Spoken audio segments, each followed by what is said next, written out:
Hoş geldiniz arkadaşlar. Hayırlı akşamlar, bol kazançlar. Umarım her şey yolundadır. Hemen kısaca zararımıza bir bakalım. Nerelerdeyiz? Durumlar nasıl? Bu taraf, bir de şu taraf. İki tarafta da zarardaydık. Bakalım şöyle. Yani buradaki zararımız biraz daha azalmış. Muhtemelen yarın da çarşamba artık burada bir beklediğimiz o yukarı yönlü tepki olursa kâra döneceğiz. Burada da muhtemelen azalmıştır. Evet, güzel. Zaten olumsuz senaryolar için bölgelerimiz belli biliyorsunuz. 66.8 şu anki piyasa fiyatı. Zaten beklediğimiz neydi? Bu 66'yı aşmasıydı. Aşamazsa yine aşağı geleceğiz. Bakacağız bakalım oraya. Rainbow tarafında hep dediğimiz gibi ayı bölgesindeyiz. Bir yeşile doğru gidiş olabilir. Kısa vadeli. FOMO tarafı şu an çok uzak. Uzun vade bakacağız buraya. Kırmızıya gittiği zaman işler uyarı şekline gelecek bizim tarafta. Bakalım son 24 saatte shortçular normal yani bu zaten beklediğimiz yani bu hafta için. Yarın önemli. Bunu pazar günkü videoda konuşmuştuk zaten. Pazar ya da pazar olması lazım. Bu haftanın şeylerini biliyoruz. Yarın önemli bir gün. Muhtemelen beklentimiz olumlu olsa da bu önden fiyatlama ve düşüş olur mu kısmında bir tarafta tutacağız. 74.800'e kadar gelmiş. 75'ti benim bölge. Burada yani buradan baktığımızda bir oluşum yakalamak mümkün değil. Çünkü şurada da bir tepki bölgesi var yani direnç bölgesi. Burada da destek tarafımız var. Yani beklentimiz işte 75'i de aşıp olumlu giderse işler 80-85 bölgesine doğru yol almak. Bakalım 100. paritede ne göreceğiz? BTT, BitTorrent. IOTA nerelerde bakalım? 114 yavaş yavaş gidiyor. Üçer beşer o da değerini bulacaktır diye bekliyoruz. Evet burada şu bölgeleri konuşuyorduk tabii vakti zamanında ama şimdi 2.59 bölgesi bizim biliyorsunuz kritik 2.55'e kadar gelmişiz. Burada seyrimiz tuttu. Şimdi takipteyiz.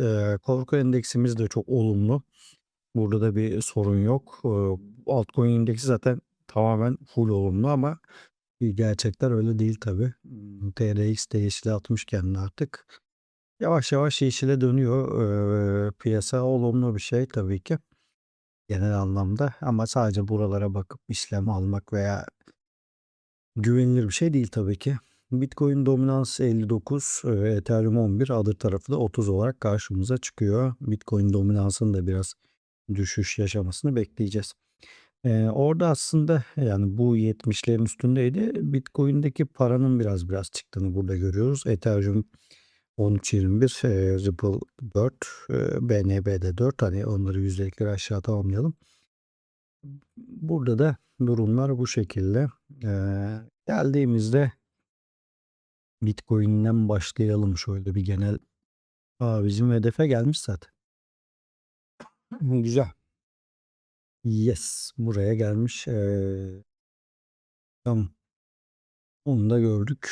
Şimdi gelelim böyle piyasamıza bir bakalım genel durumumuza. Tüpraş'la ilgili ne dedik? Düşüşü konuşmak, mantıklı düşüşün bitmesini beklemek. Mantıklı ondan sonraki sürece bakarız. Henüz burada onu yaşamadık. O yaşandıktan sonra sürece bakacağız. Buradaki yani şu 220'lere doğru gelmesini bekleyelim. Ereğli için olumsuz bir durum yok. Yani buralarda işlem alınır kısa vadeli. Haftalıklarında muhtemelen düşüş konuşmuşuzdur ama hani burada kısa vade böyle %5 onluk karlar için işlem alınabilir. İlk hedef 29.48 civarı olur. Yani şu mor bölgeye kadar gitse bile oralardan düşüş düşünmek mantıklı. Yani buralardan işlem alınabilir. Kötü değil yani 30-80 4 hafta önceki bölge. Aynı şey Türk Hava Yolları için de geçerli. Bu bölgeler güzel. vade bir yükselişi konuşmak mantıklı buralarda. Yine, bence olumsuz bir durum yok. Şu bölgeye kadar düşünmek lazım. Evet, İş Bankası için de baktığımızda, buradaki sürece, yine böyle bakarsak, yani burada da 16 bölgesi gayet iyi duruyor, ama şu bölgelerde konuşmuştuk, biraz yol aldı. Şimdi gelelim, piyasaya bakalım. Rant tarafında, yani ben burada artık düşüş yönlü düşünmek bana daha güvenli geliyor. En azından, yani haftalıklarda zaten sıkıntı yoktu ama ya burada bir çekilme olması, mantıklı. Yine de yarın bence işlem almayın derim. Ben zaten içeride olduğum için benim adıma bir sıkıntı yok ama genel olarak bence işlem almak çok doğru olmayabilir. Yani bir günden bir şey kaybetmezsiniz. Ben 2 aydır içeride bekliyorum zaten. Yani burada benim hedefim 55 ama, dediğim gibi yarın çok hareketli bir piyasa olur muhtemelen. O yüzden, tetikte olmak lazım. BCH olumsuz bir durum yok. Yukarıda kesişimini yapmış. Burada, süreç yukarı doğru akacak. Yani olumsuz bir şey yok. Buradaki hedefimiz 540 olarak devam. Evet, bakın, bu ne? Link. Yani linkteki bütün hedeflerimiz geldi. Bunu da siliyorum artık. Şurayı da alayım. Şimdi bu link için, hedeflerimiz oldu. Ne yapmak lazım? Bence beklemek lazım. Eee, Normalde şimdi bizim konuştuğumuz bölgelerden işlem almışız gibi düşünüyorum tabii ki. O sebeple, bence artık burada, bir duraksamak gerekebilir. Şunu düşünebilirsiniz, yani ben olsam şunu yaparım. Haftalık bölgeleri de desteğe aldı. Burada önünde sadece bir aylık bölge ve bir günlük bölge var.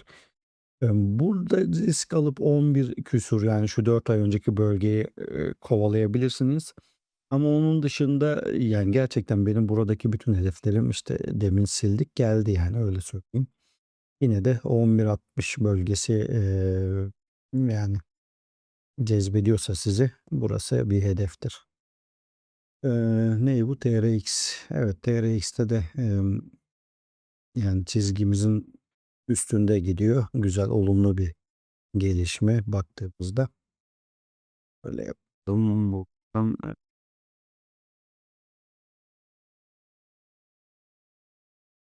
4. Evet, buradaki sürecin yine 32'ye doğru gitmesi mantıklı. Bir olumsuz durum yok. 32 zaten hedefimiz. Oraya da az kalmış. Orayı takip edeceğiz. Solda zaten şu bölgelerde 80'lerde 100, 110, hatta şu 4 aylık bölge, bakın şurası 120. Oraları konuşmuştuk zaten. Oralara gidiyoruz. Bir olumsuz durumu yok. Yine de ben hani hep şeyim, işte yarını bir atlatmak lazım bence. Yarın, muhtemelen güzel yukarı yönler olur ama işte biliyorsunuz o yukarı yönlerin hareketliliği nasıl olur onu, teyit etmek lazım. Yani yarın işlem bence riskli tabii ki, yani doğal olarak. Burada süreç, bizi haklı çıkaracak gibi 106'ya doğru gidiyor. Gel bakalım FED. FED'de çok güzel, yakaladık şeyi. Konuştuklarımız net oldu. Bunları tabii bir de, şu işlemlere de dökeceğiz. Yani sonuçta ben zaten aldığım ve sattığım yerleri açık açık söylüyorum ama, nihayetinde, hani, copy tarafında açılmış ve kapanmış işlemlerin görünmesi daha güvenli bir şey. Onu da yapacağız. Burada 28'de çıkış, bölgesi olan bölge. Benim, 28'de bütün işlemlerim kapanmış oluyor burada. O yüzden, FED'de herhangi bir pozisyon kalmamış oluyor. Burada üstüne yazmıştık. 15'te zaten, girdiğimi söylemiştim bir de. Onların hepsi, yani totalde bu 28 geldiğinde benim burada açık işlemim kalmıyor. O da güzel bir gelişme olacak bizim için. Böyle bakalım şimdi. Bazı pariteleri, şöyle, hani, çok böyle parite değiştirmiyorum ben. Daha çok hakim olmaya çalışıyorum. Mesela FET olsun, işte Sol, link, BC. Buradaki paritelerin o hareket yapılarını hafızada tutmak önemli. Nihayetinde onlar üzerinde her gün bakıyoruz. Bölgeler işte 10 Ekim bölgesi önemli bir bölge. Hepsinde bunları işaretliyoruz falan. Onları hafızamıza atıyoruz ki onlarla işlem yapmak mantıklı. Yani sonuçta biz dolar kazanmak üzerine işlem alıyoruz. Ne olduğunun önemi yok. En hakim olduğumuz şeyle gitmek mantıklı. Burada 31 bölgesi bizim için beklenen bölge. Orası gelince duruma bakacağız. Ama aşağıdan konuştuk. Yine aynı şey. Bu ne yapmış ya? Neo. Evet, Neo zaten bunu konuşmuştuk. Evet. Neo bizim bütün yani yukarıdaki bölgelerimizi tamamladı. Biz zaten onları sildik. Burada da şimdi yani dönüş beklemenin anlamı yok. Henüz o yapı oluşmadı ama haftalıkların altında kaldı tekrardan 4 haftalık. Yine de ben tekrar şu 3.30'lara doğru çıkmasını beklerim açıkçası. Evet. BNB. B. Durum ne? BNB'deki durumumuz da açıkçası böyle bak.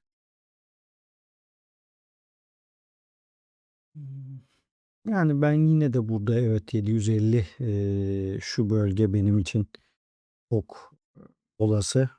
Dönüş ararım burada normalde. Ama henüz haftalıkların da tepesindeyiz. Yani o önemli. Bu haftayı da bu şekilde kapatırsak 750-790 tarafı bizim için mümkün. Eee, Burada CZ biraz ayrışabilir. Kendi adıma baktığımda şimdi. Nedeni de şu, yani 10 Ekim'i geçemedi. Bu önemli bir durum. Şimdi 10 Ekim'i geçemedi ve burada 4 hafta ve bir hafta öncelik bölge var. Aşağılarda da var yani arada ama bu tarz durumlarda açıkçası günlükle yani en geçmişten geriye doğru gelelim böyle aylık bölgeler. Aylıkta zaten yukarıda tepelerimiz var, aşağıda da desteklerimiz var. Yani bölgelerimiz belli aslında burada. Haftalığa geldiğimizde ise evet 4 hafta önü yani aşağıdaki destekler biraz daha fazla gibi. Burada en önemli bölge günlükler ve günlükler henüz aşağı kırılmadı. Bu güzel bir şey. Yukarıdaki hedefe odaklanmak mantıklı bence. Ee, Ne bu? Doge. Doge. Gel bakalım. Yani 12'mi kazandı. O güzel. Yani ben burada hedefime gideceğini düşünüyorum 11 bölgesine. Ama yine tabii ki biz çok aşağılarda konuştuğumuz için yani buradan kalkıp işte oraları hedefleyerek işlem almanın mantığı olmayabilir. O yüzden böyle bakalım. Evet, güzel duruyor. Şu 11'e doğru devam edecektir. Petrol alemine bakalım. Mazotumuz çok şükür full ama tabii fark etmez. Full de olsa boş da olsa sonuçta yani bitiyor ve alıyorsun. Yani artık oradaki süreç öyle yani. Böyle bakalım. Evet. Burada da bizi yukarıdaki yani şu mor bölge aşağı kırılmadığı sürece yukarıdaki 120'ye hedeflemek mantıklı. Ethereum'da bölgemize az kalmış. Güzel gidiyor. Burada da olumsuz bir durum yok bana göre. Ya yarın kritik. Ben yine aynı şeyi savunacağım ama bence bir günlük ara verilebilir işlemde değilsek o riskleri almaya gerek yok. Burada 2.62 bölgesi çalışacak gibi duruyor. Bizim çok aşağıdan beklediğimiz bir bölge. Ripple için de bakın 1.68 bölgesi çalışacak gibi. Şimdi bu Ripple'daki zaten ikinci bölgemiz. Sonra 3'te 1.82 var. Aslında Ripple'da biz aşağı bölgelerden çok konuştuk. Bu şekilde devam ediyor süreç. Olumsuz bir şey yok. 1.68, 1.82 şeklinde. Bence olumsuz bir durumu yok. SC de artık yukarı yöne kırıldı. Bunda, yani bunlar majör pariteler, bunların hareketleri ağır olur ama ne zaman ki bunlar yol almaya başlar, o zaman piyasa canlanır. Burada da 12 hedefine gidecektir. İyota gel bakayım bugün ne yaptın? Ne oldu? Ne bitti? Nerelere gittin? Evet şu bölgeyi kazanmış. Bu güzel bir hareket bence. Şöyle bakalım günlüklerimiz ne alemde? Güzel, güzel. Baktığımda olumsuz bir şey yok gibi. Yani ben burada dediğim gibi yani 75'e kadar zaten bekliyorum. Eee, Yani burada red diyeceği bölgeler çok 73.6, 71.8, 70 bunları kazanması lazım ama yarın bence bir 78'e vururuz diye düşünüyorum. Vurmayacaksak da artık 60'a alırız yani. Çünkü bunun artık şeyi kalmadı. Eee, Bir bakalım şöyle %10'luk bir yukarı yapsa bize yetiyor zaten. %12'ymiş. Hatta burası da azalmaya başladı. %27. Yani şu bölge bizi kurtaracaktır yarın diye tahmin ediyorum. Bitcoin'deki temel ilk hedefimiz gelmiş. Bunu silelim. Açıkçası bu süreci iyi yönettik kendi adımıza. Orada bir ters durumumuz olmadı. Öyle bak. 2, 3. Bunları bir alalım şöyle. 1, 2, 3, 4, 1, 2. Şunu şöyle alacağız. Tamam. Yani burada da olumsuz bir durum yok. Bütün haftalık ve günlükleri kazandı. Şurada şu an kırmızı bölgemizden de direkt ret yemiş. O da zaten beklediğimiz bir şeydi. Burayı kazanıp bence 80'e doğru yol alacağız gibi duruyor. Olumsuz bir tablo yok şu an için. Yarınki durumu da takip edelim. Sıkıntılı bir gün biliyorsunuz. Burada eee, yani şeyi biliyoruz. Gümüşün konuştuk. Aşağılarda bir alım bölgesi bekleyeceğiz. Henüz onlar yok. Düşüşü konuşmuştuk ve şimdi şeye bakacağız. Bir yükseliş nereden gelebilir yakalamaya varsak burada da aşağı yönlü en azından şu 72'ler görünecek gibi duruyor. Altın için de zaten biz 6.200'leri konuştuk. Henüz böyle tam bir dönüş yok gibi. Ama ona da bakacağız. Buralardan işler. Evet yani zaten şu bölgeyi belirleyip aşağı düşüş konuşmuşuz. 6.200'ler gayet güzel duruyor. Eee, Yani 45'e gidiyoruz. Çok konuşmaya gerek yok maalesef. Şimdi burada hedefimize az kaldı yine. Total 3. Total 3'te de hedefimize yaklaştık sayılır. Eee, Burada da süreç bizi oraya götürüyor. Ondan sonraki 810'lara doğru çıkar mıyız? Çıkabiliriz. Güzel. Yani bütün haftalık ve günlükleri almışız. Burada da ne dedik? Düşüşü konuşacağımız bir seviyeye geçmiştik. Bakalım onun da gerçekleştiğini görüyoruz. 1, 2, şunu alalım. 3, 4. 1, 2, 3, 4. Evet. Yani buradaki sürecin aşağıda şu bölgede 6-3'lerde bitmesi mantıklı duruyor. Oraya kadar olan süreçte bizi mutlu eder umarım. Şimdi burada yine kırmızı bölgeden red yemiş. Total 2. Total 2. Bakalım yarın burayı aşıp 1-3 12 bölgesine de bir anda atabiliriz kendimizi. Bu bizi şuna yöneltmesin. Kendimizi aldatmayalım. Hareketler şeyler çok güzel evet ama kademeli gitmekte fayda var. Burada 1.20'lerde tekrar ret yiyebiliriz. Eee, Bitcoin tarafında da aylık seviye olarak baktığımızda bence geçen ay iyi yerde kapattık. Bu ay onun aşağılarında kapatmayıp yine o civarlarda bile kapatsak yani biraz düşüş yaşasak bile bu olumlu olur genel anlamda. O yüzden yani genel böyle her şeyi takip ede de gideceğiz. Burada total Adır tarafında da evet biraz daha şu bölgelere gelip tekrar yukarı yapacak gibi duruyor. Henüz bir destek bölgesi sağlamadı aşağıda. Hep aşağı gidiyor. Evet, bir Ethereum tarafında da süreç olumlu. Ethereum Bitcoin tarafında. Yani buradaki süreçte zaten Ethereum fiyatlarından belli oluyor. Doğal olarak bu süreçte bizim için 34 bölgesini gösteriyor. Oraya geldiğinde bakacağız. Şu an olumsuz bir durum yok. Bitcoin dominans tarafında ne dedik? Burada da işler yukarı gitse bile artık şu bölgeler 59-60 bölgesi bizim için yani çalışacak bir bölge gibi duruyor bence. Yani öyle bakmak lazım. Burada da düşüş öngörümüz çalışacak gibi. Aslında şu bölge tabii ki 58'ler var ama en güzel bölgede 4 ay önceki dip bölgesi şurası. Piyasa bu şekilde. Umarım faydası oluyordur.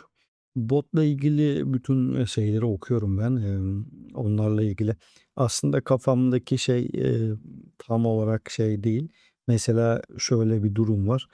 Hani atıyorum RSI'yi yani FED üzerinden örnek verelim hadi ya da Ethereum. Ethereum'u konuşalım. İşte Ethereum'un bütün 4 aylık seviyelerini çekecek, günlük verilerini, işte haftalık, günlük olan verilerini, her şeyini çekecek. Bunları hepsini günlük veya işte saatlik, anlık neyse onu biz kurgularız.